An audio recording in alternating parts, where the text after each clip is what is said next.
Drop a like right now if you've ever been told you're overreacting when you're actually just protecting your kid.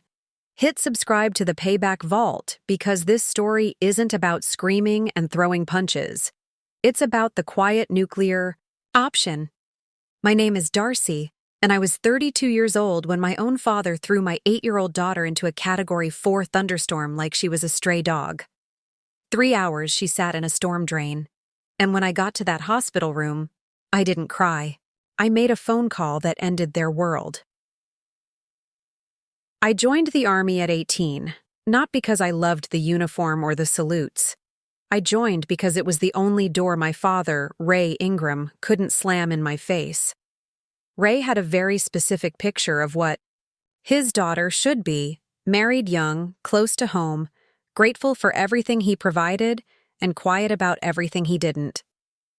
My sister Jenna fit that picture perfectly. She married Derek Walsh at 21, had Tyler at 22, and moved 10 minutes from my parents. My father smiled at her wedding like he'd won the lottery.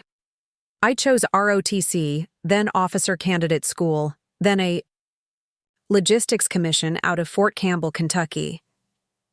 Every step I took further from home, my father's silence got louder. By the time I was 24, I was a first lieutenant managing supply chains for a brigade. He stopped returning my calls for 3 months after I got promoted. That was fine with me. By the time I was 25, I was pregnant. The father was a civilian contractor named Marcus. He left when I was 6 months along. No forwarding address, no phone call, just an empty apartment and a note that said, "I'm not ready." I had Lily alone, raised her on base housing and meal, plans and every scrap of leave I could scrape together. My mother called once a week. My father called once a month, and when they did, the question was always the same. "When are you coming home, Darcy?" I never answered that question the way they wanted, but I always answered Lily's. "Where are we going next, Mommy?" "Wherever the Army sends us, baby, and we'll make it work." I was good at making things work. I was not good at seeing what was happening when I wasn't there to watch. That blind spot almost cost me everything.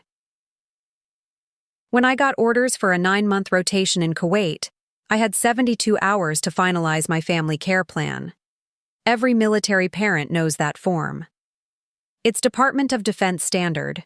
You designate a caregiver. You sign custody paperwork. You leave your child with someone you trust and you fly halfway around the world hoping you made the right choice. My parents volunteered before I even asked. My mother called the morning after I told her about the deployment. "She's our granddaughter. Of course we'll take her." I remember feeling relieved. Lily would be in a house with a yard, a school district, rated 8 out of 10, and 2 grandparents who had raised 2 kids of their own. The alternative was my Army buddy's wife, a woman Lily had met twice. The choice felt obvious. I signed the papers. I set up an automatic transfer of $200 a month into their checking account. Childcare, groceries, school supplies, extracurriculars. My father never mentioned the money, not once, and I later found out he never told Jenna either. Jenna's son Tyler was already practically living at my parents' house. He had a bedroom there, a toothbrush in the bathroom, a drawer full of clothes. When Lily arrived with her suitcase, my mother put her in the guest room, the one with the pull-out couch and no curtains. Tyler had a room with baseball posters and a nightlight shaped like a rocket. Lily had a couch that folded. I didn't know that then. Lily didn't tell me. And when I asked my mother if Lily was settled, she said, "She's adjusting just fine." That was the first lie. It wouldn't be the last. The night before I deployed, I sat on Lily's bed in our base housing apartment and pulled a small card from my pocket. Military dependent ID. Her photo on the front, my name printed underneath. Emergency. Contact number on the back. I clipped it to the inside pocket of her backpack. "What's that for?" she asked. I told her it tells anyone who finds you that you belong to me. No matter where I am, no matter how far, you show someone this card and they will call your mom. She ran her fingers over the plastic. Even if you're in another country? Even then. She was quiet for a moment. Then she said something that should have stopped me cold. What if Grandpa gets mad again? Again? She picked at her blanket. Nothing, he just gets loud sometimes. Loud how? I asked. She wouldn't look at me. Like when Tyler breaks something and Grandpa thinks I did it. He yells, but then Grandma says it's fine. I knelt in front of her. Has Grandpa ever scared you? She shrugged. That 8-year-old shrug. The kind that means yes but doesn't have the vocabulary for it yet. I filed it away, told myself I'd watch more carefully from overseas, told myself I'd ask my mother about it, told myself that my father was strict, not dangerous, and that Lily was safe. I was wrong about one of those things. And by the time I figured out which one, my daughter was in a storm drain 4 blocks from my parents' house. I kissed her forehead. I'll call you every week, I promise. I kept that promise. My parents didn't keep theirs. Kuwait was hot, flat, and 18 hours ahead of Tennessee. My workdays ran 12 to 14 hours managing supply routes for 3 forward operating bases. I scheduled my video calls for 6 a.m. local time, noon back home, because that was Lily's lunch break at school. Except the calls never happened at school. My mother insisted on hosting them from the kitchen. Better Wi-Fi, she said. But the real reason became clear after the second week. Connie was always in the frame, hovering behind Lily, adjusting. The camera angle smiling. How's school, baby? Fine. What did you do today? Stuff. She used to talk for 20 minutes straight. About caterpillars. About the girl who could burp the alphabet. Now she gave me single-word answers and looked past the camera like she was waiting for permission to leave. I tried asking my mother directly. Is something going on with Lily? She seems different. Connie waved her hand. She's adjusting. All. Kids do this when their routine changes. She just needs time. Can I talk to her alone next time? Without you in the room? The Wi-Fi is better in the kitchen, Darcy. I didn't push it. I should have. 2 weeks later, I noticed something else. Lily stopped mentioning Tyler by name. It used to be, Tyler and I played in the yard, or Tyler showed me his baseball cards. Now, it was just silence when I asked. You and Tyler doing okay? Yeah. You sure? Can I go now, Mom? Grandma says lunch is ready. I let her go. I shouldn't have. I was missing the signs because I didn't want to see them. The care package arrived on a Tuesday. Brown cardboard box, stamped sideways, my mother's handwriting on the label. Inside, 2 bags of Lily's favorite gummy bears, a photo of Lily at a school event, and a folded piece of construction paper. I opened the drawing. Stick figures. On the left side of the page, a tall man, a woman with curly hair, a smaller woman holding hands with a boy, all grouped together, smiling, bright crayon colors. On the right side, one figure, small, no smile, brown hair, standing alone, no one touching her.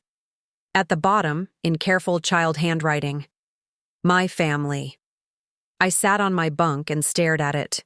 For a long time, my daughter drew herself outside her own family. I called home immediately. My father answered. His voice carried that edge it always had when I called during his evening shows. Is Lily there? She's upstairs. What do you want? I got a drawing from her. She drew the family and she put herself off to the side alone. Silence, then a grunt. Kids draw nonsense. Darcy, don't read into everything. She drew everyone else holding hands. She drew herself standing by herself. She's fine. Your mother takes good care of her. Maybe if you were here instead of playing soldier across the ocean, your daughter wouldn't draw sad pictures. He hung up. I pulled out a small green notebook I kept in my footlocker. I wrote the date. I wrote what he said. I wrote what the drawing showed. Then I folded the drawing and slipped it into my uniform pocket.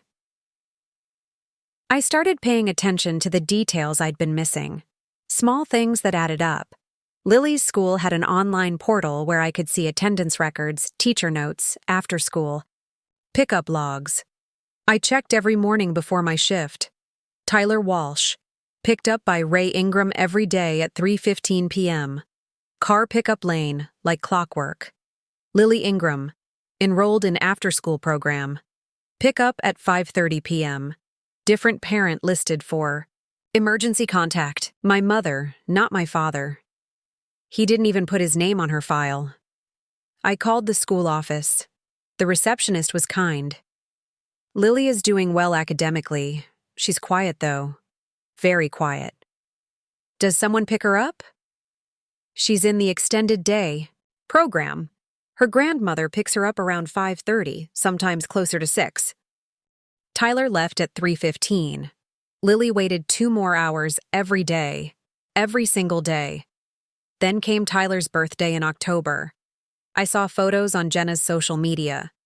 15 kids, bounce house in the backyard, cake shaped like a baseball diamond. My parents, grinning behind a table of presents they'd clearly paid for. Lily's birthday in January.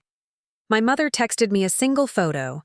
Lily at the kitchen table, a store-bought cake, no candles, no friends, just my mother standing behind her and a paper plate with a slice of yellow cake. I called my mother that night. Why was Lily's birthday so different from Tyler's? She sighed.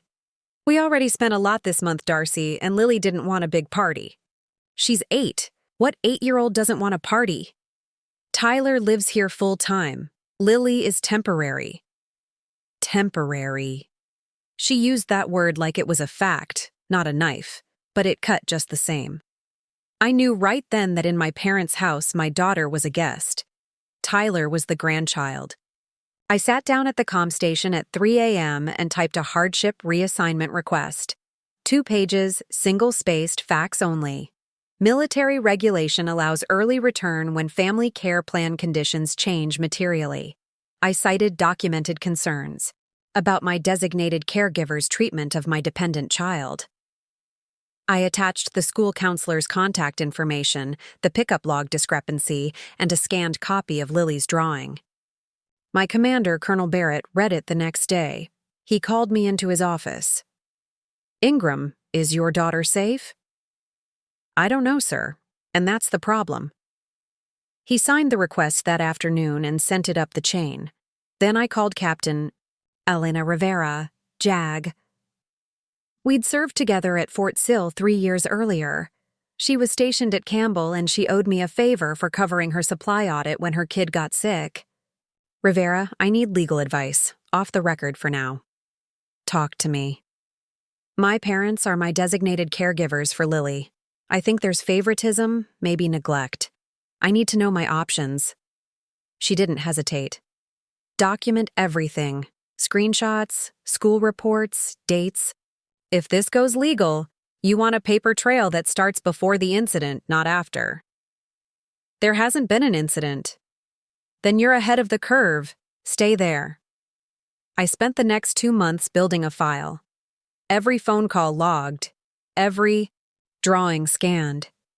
Every text from my mother saved to a folder on my laptop labeled Family. I didn't tell my parents I was seeking early return. I didn't tell Jenna. I didn't tell anyone except Rivera and Colonel Barrett. 2 months of paperwork, 2 months of waiting. And then, 3 weeks before my reassignment came through, Tyler told the lie that changed everything.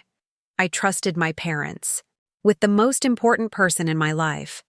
And for 2 years, I missed the signs that my daughter was becoming invisible in her own family.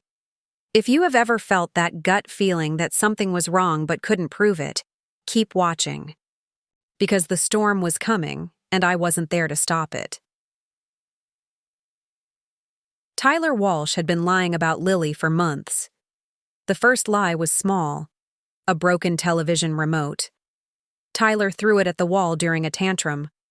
When Ray stormed into the living room, Tyler pointed at Lily. She dropped it. Lily said she didn't. Ray told her to stop making excuses and sent her to her room. The second lie was about cookies. My mother baked snickerdoodles for Tyler's classroom party. Half the tray disappeared overnight. Tyler told Connie that Lily ate them after dinner. The truth was, Tyler had given them to his friend from across the street. My mother never asked. Lily her side. She just said, "You need to learn some self-control." The third lie was worse. Tyler told his teacher Lily had called him a name. The teacher separated them for a week. Each time, the same pattern. Tyler spoke. Adults believed, Lily denied. Adults dismissed. My mother once told Lily, "Don't be a tattletale. Nobody likes a child who makes up stories." Lily stopped telling anyone anything. She drew instead. I learned about most of this from the school counselor, Mrs. Patterson, who had been meeting with Lily once a week since November. Lily trusted her because Patterson never interrupted her drawings. She just sat and waited. Patterson told me later, "Your daughter doesn't talk much, but her drawings say everything." Ray's rule was simple and absolute. Tyler didn't lie, and anyone who said otherwise was the problem. My mother had a pearl necklace that she treated like it was made of moonlight. 3 generations of Ingram women had worn it. One Sunday in February, during a family dinner I wasn't present for, my mother brought the velvet box to the table. She opened it in front of Tyler. "This was your great-grandmother's," she said. "Someday I'll pass it down to you." Tyler reached for it and Connie let him hold it. She watched him turn the pearls over in his small fingers, and she smiled like she was watching a sacred tradition unfold. Lily, sitting across the table, asked quietly, "Can I hold it too?" My mother didn't look at her. "Not right now, sweetheart. You might drop it." Tyler smirked. Jenna, sitting beside Tyler, leaned toward my mother and said just loud enough for Lily to hear, "You know Lily's clumsy. Remember the vase?" The vase Tyler had knocked off the shelf. After dinner, Lily went to the guest room. She sat at her desk and drew. She didn't come out until my mother called her for her bath. Nobody checked on her. Nobody asked what she was drawing. Nobody noticed she had gone quiet again.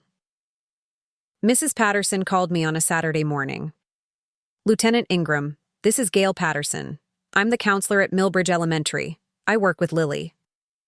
I stepped outside the mess hall. The wind was hot and smelled like diesel. "Is she okay?" "Physically, yes. But I wanted to talk to you about some patterns I've been seeing." She told me Lily had been increasingly withdrawn since January. She no longer played with other children. She sat in the corner of the cafeteria and drew. She flinched when adults raised their voices near her. Then Patterson told me something that made me grip the railing so hard my knuckles turned white. She told me her grandfather says she's not a real Ingram. I closed my eyes. He said that? Those were her exact words. She said he told her that real Ingrams don't steal and don't lie. Not a real Ingram. My father had said that to me the day I told him I was enlisting. He stood in the kitchen of the house I grew up in and said, "Real Ingrams stay with their family. You're walking out on everything." Now he was saying it to my daughter, an 8-year-old, 52 pounds, and he was telling her she didn't belong. I hung up and added 3 lines to the green notebook. My father had learned nothing. My daughter was paying the price. I called Jenna the next day. I told myself it would be a sister-to-sister conversation, calm, honest, 2 mothers talking about what was best for the kids. It lasted 4 minutes. "Is Lily doing okay at Mom and Dad's? Her school counselor says she's been withdrawn." Jenna sighed, the kind of sigh that was loud enough to make sure I heard it. "She's fine, Darcy. She just needs to learn her place.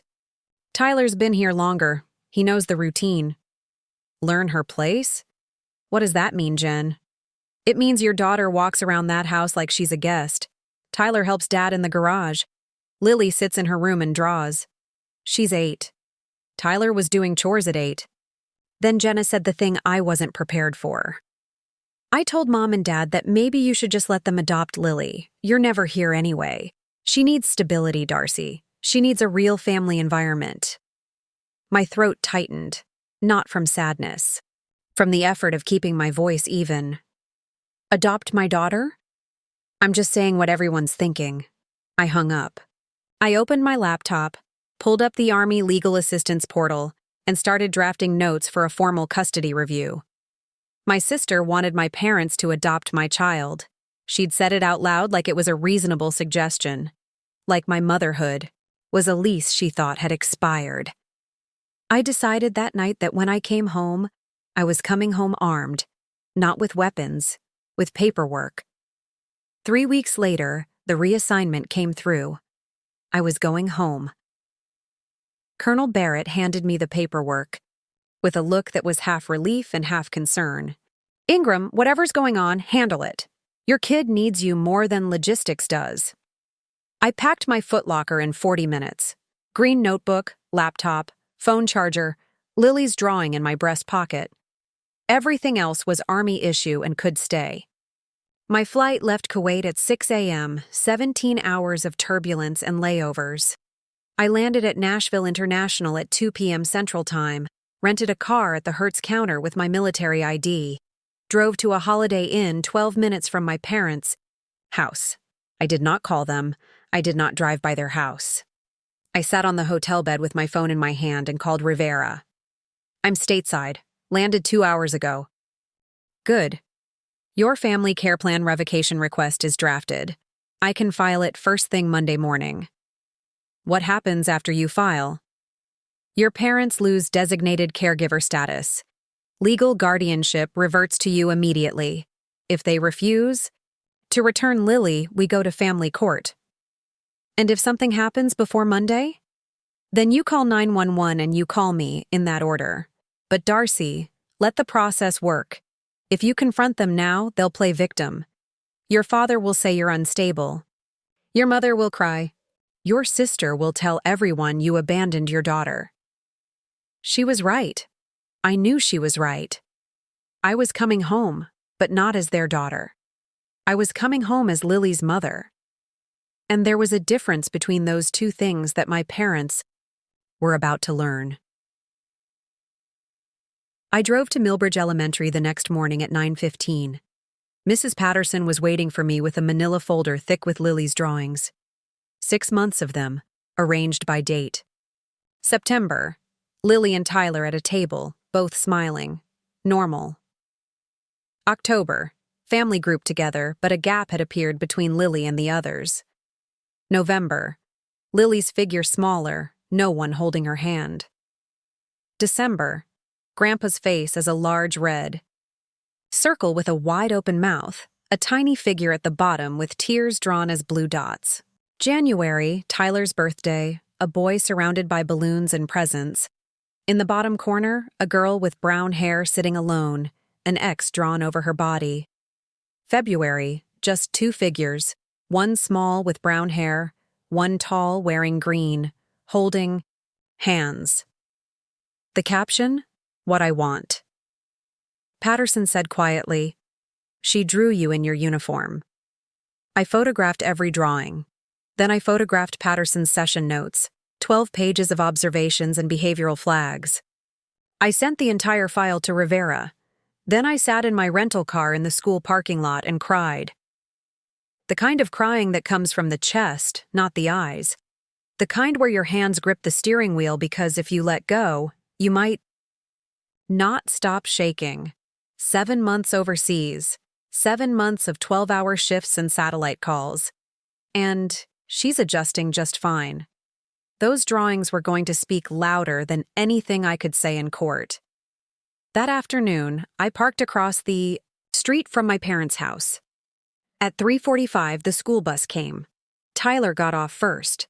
My father walked out to meet him, ruffled his hair, took his backpack. 20 minutes later, the second bus came. Lily stepped off. She stood on the sidewalk for a moment, adjusting her backpack straps. Then she walked up the driveway. The front door was closed. She knocked. My 8-year-old daughter knocked on the door of the house she'd been living in for over a year. My mother opened it. No greeting, no smile. Wipe your shoes and pick up your stuff from the hallway. Lily walked inside. The door closed behind her. Through the front window, I could see Tyler on the couch with a snack plate and the TV remote. Lily disappeared upstairs within 30 seconds. I sat in my car with both hands on the wheel and made myself breathe. Then I called Mrs. Calloway, the neighbor. "Mrs. Calloway, it's Darcy. I need to ask you something about Lily." She was quiet for a moment. Then she said, "That little girl sits on the porch alone every evening after dinner, Darcy. Your father yells at her like she's a stray." That evening, I drove to my parents' house at 7:15. I told myself I was just going to check. Then I heard my father's voice through the front door, loud enough to reach the car. "I told you to clean up after dinner. Tyler doesn't have to tell you twice." Lily's voice, small and careful. "I did clean up, Grandpa." "Don't talk back to me. Go upstairs and stay there until you can behave." A pause. The creak of stairs. Then nothing. My hand was on the car door. Every part of me wanted to walk up those steps and carry Lily to the car. But Rivera's voice was louder than my anger. "If you confront them now, they'll play victim." I closed my eyes, pulled my hand off the handle, and backed out of the driveway. I called Rivera from the hotel parking lot. "File the family care plan. Revocation first thing tomorrow." "Done. I'll have the paperwork submitted by 9 a.m. "Rivera, what if something happens before then?" "Then you call 911 and you call me in that order." I didn't have 9 hours. The storm came that night. Around 8:30, my mother went upstairs to get her pearl necklace for church the next morning. The velvet box was empty. She searched everywhere. Then she went downstairs. "Ray, my necklace is gone." Tyler walked to my father. "Grandpa, I saw Lily put something in her backpack after school. She was being sneaky about it." My father didn't ask a single follow-up question. He walked straight to the guest room, grabbed Lily's backpack, and unzipped it. The pearl necklace was inside. Tyler had placed it there that afternoon. He was 10 years old. He knew exactly what would happen. My father's face turned red. "Lily, get down here now." She came down in her pajamas, bare feet on the hardwood. She had no idea what was coming. The rain was already falling sideways. Wind gusts shook the gutters. My father grabbed Lily's backpack and shoved it into her lap. "You want to act like you don't belong here? Fine." He walked to the front door and opened it. The rain filled the house. He pointed outside. "Get out. I don't need a lying granddaughter." Lily stood up. She didn't argue. She didn't scream. She put on her backpack and walked out. No shoes, no jacket, no phone.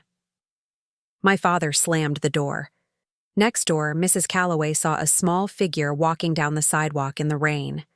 She called, 111. Lily walked 4 blocks before she found a storm drain large enough to crawl into. She sat inside it, hugging her knees, her backpack over her head. 3 hours later, a police officer found her. Hypothermia, scrapes on both feet, blue lips. At the hospital, a nurse found her military-dependent ID in her backpack. She called me. I was there in 11 minutes. When my father walked into that hospital room and saw me sitting by Lily's bed, his hands started shaking. He said, "You're supposed to be overseas." I said, "I came back early." Then I made the call that ended their world. CPS, lawyers, custody. My father hasn't raised his voice at my daughter since. Because protecting your child isn't about screaming. It's about having the paperwork to back it up. Like and subscribe to the Payback Vault for more.